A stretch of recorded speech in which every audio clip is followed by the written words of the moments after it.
મારું નામ ડૉક્ટર વિજય છે. હું તમને મારી વાત કરવા જઈ રહ્યો છું. હું જ્યારે નાનો હતો ત્યારે બહુ જ શરારતી હતો અને બહુ જ તોફાની હતો. મારા મા-બાપ મહેનત મજૂરી કરતા હતા અને તે એક પોતાનું ગુજરાન ચલાવતા હતા. અમે એક નાના એવા ઘરમાં રહેતા હતા અને નાની વસ્તીમાં એટલે કે મફતનગર જેવા વિસ્તારમાં રહેતા હતા.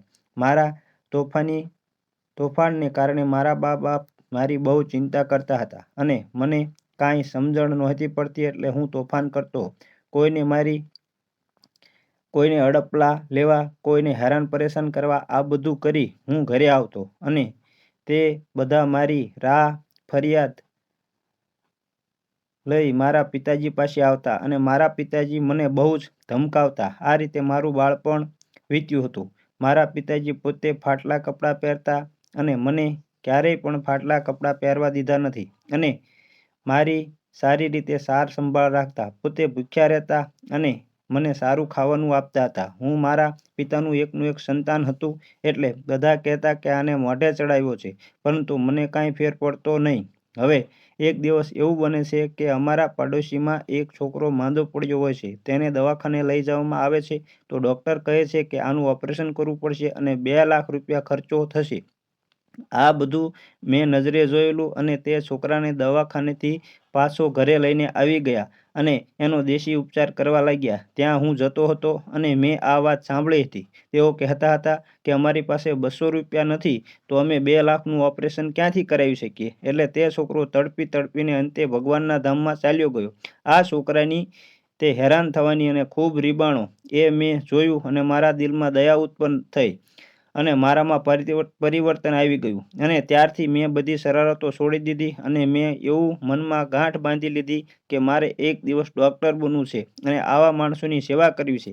કારણ કે આ કેસ નહીં એવા મેં તમારા વિસ્તારમાં ઘણા પૈસા વગર તડપીને હેરાન થઈને મરતા મેં જોયેલા છે. હવે મારામાં પરિવર્તન આવી ગયું હતું અને મેં ડૉક્ટર બનવાનું મનમાં ઠાની લીધું હતું અને મારા પરિવર્તન જોઈ મારા પિતાજી બહુ ખુશ હતા, આનંદમાં હતા અને તે મને બહુ જ પ્રોત્સાહન આપતા હતા. હું મારા પિતાજીનો ધંધો કરતા હતા ત્યાં પણ ગયો હતો અને તે જે કાળી મજૂરી કરતા હતા અને ખરા બપોરે એમના અંગ ઉપરથી પરસેવો પડતો જોઈને હું દ્રવી ગયો હતો. કારણ કે જે જગ્યાએ આપણે એમનેમ ઊભા ન રહી શકીએ ત્યાં તેઓ કામ કરતા હતા.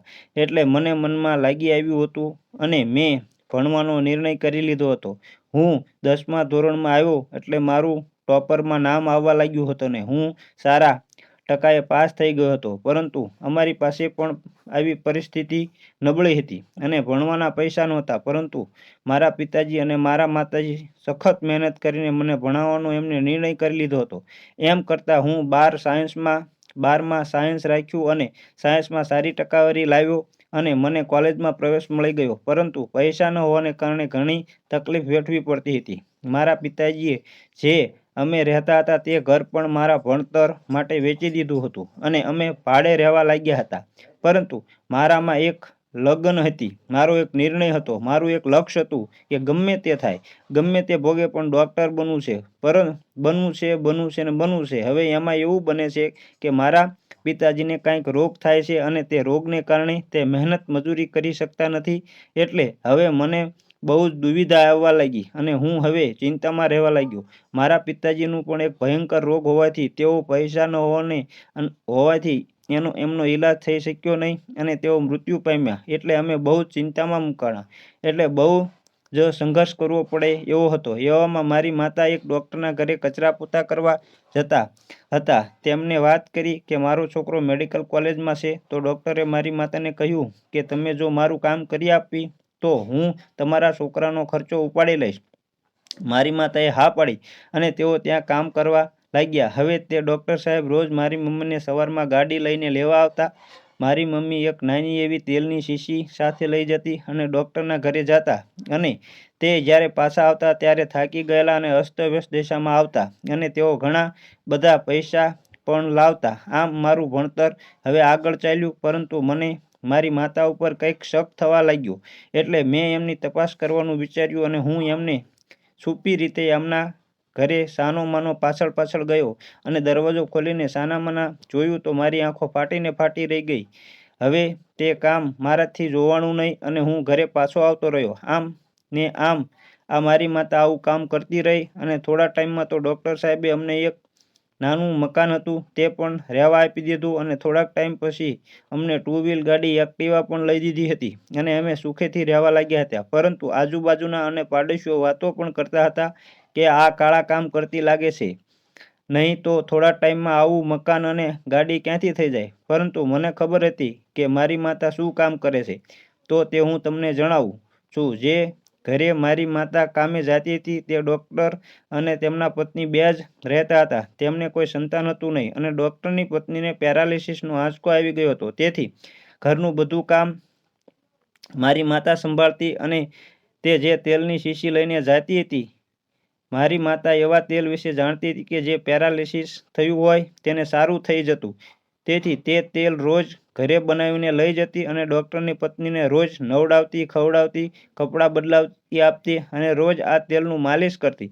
ડૉક્ટરે ઘણા પ્રયત્નો કર્યા હતા પરંતુ તેને સારું થતું નહીં. પરંતુ મારી માતાએ આ તેલની માલિશ કરી અને ડૉક્ટરની પત્નીને સારું કરી દીધું હતું, તો હરતા ફરતા કરી દીધા હતા. તેથી તે મારી માતા ઉપર ખૂબ પ્રસન્ન હતા. તેથી જ તેમને મારા ભણવાનો ખર્ચો આપેલો અને મકાન આપ્યું હતું અને ગાડી પણ લઈ દીધી હતી.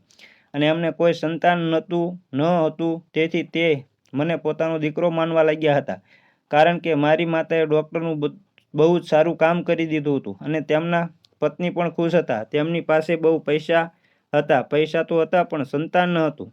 તે પણ અમારી માતાએ કહ્યું કે આ મારો દીકરો તમને માવતરની જેમ રાખશે કારણ કે તમે એનું સપનું પૂરું કર્યું છે. એટલે તેઓ ખુશ હતા અને અમે પણ ખુશ હતા. હવે મેં MBBS પૂરું કર્યું અને આગળની ડિગ્રી પણ ડૉક્ટર સાહેબના ખર્ચવાથી પૂરી કરાવી દીધી હતી. આ રીતે હું હવે એક સારો ડૉક્ટર બની ગયો હતો અને મેં જે દ્રશ્ય જોયું હતા તે મારા મનમાં હજુ હતું. હું મોટા ડૉક્ટર બની ગયા પછી પણ મેં મારું દવાખાનું નાના એરિયામાં ખોલ્યું હતું. નાના માણસોથી હું બિનસ્વાર્થે કોઈ પૈસા લીધા વગર જે માણસો પહોંચી ન શકતા હોય એની સેવા કરતો અને આવી રીતે સેવાને કારણે મારું સમાજમાં નામ વધ્યું હતું, જેના કારણે લોકો મને ચાહવા લાગ્યા હતા અને મારી પ્રશંસા પણ કરવા લાગ્યા હતા. હવે એક વખત મને આ બધા લોકો ભેગા થઈ ધારાસભ્યની ચૂંટણીમાં ઊભા રહેવા માટે કહ્યું અને મને એનો પ્રેમભાવ અને એમની લાગણી જોઈ મેં પણ ધારાસભ્યમાં ફોર્મ ભર્યું અને હું ધારાસભ્યમાં ચૂંટાઈ ગયો અને હું ધારાસભ્ય બની ગયો. પરંતુ સમાજ પ્રત્યે મારી ઘણી બધી લાગણીઓ છે અને હું આજે પણ સારા કામ કરું છું, ખોટા કામ કરતો નથી, કોઈની લાંચ લેતો નથી. કારણ કે મેં જે બાળકને તડપીને મરતા જોયું હતું તે મારા દિલમાં આજે પણ છે. હું બિનસ્વાર્થે સેવા કરું છું કારણ કે આ દુનિયામાં આપણે કાંઈ લાવ્યા નથી અને કાંઈ પણ લઈ જવાના નથી. આ લોકોનો પ્રેમ મને કંઈક અલગ જ કરવાનું કહે છે અને મને ભાળે તો તે લોકો એવા તો ગાંડા ઘેલા બની જાય છે કે તેઓ હું આવવાનો હોય ત્યારે ફૂલની તો કેડી બનાવી દેશે.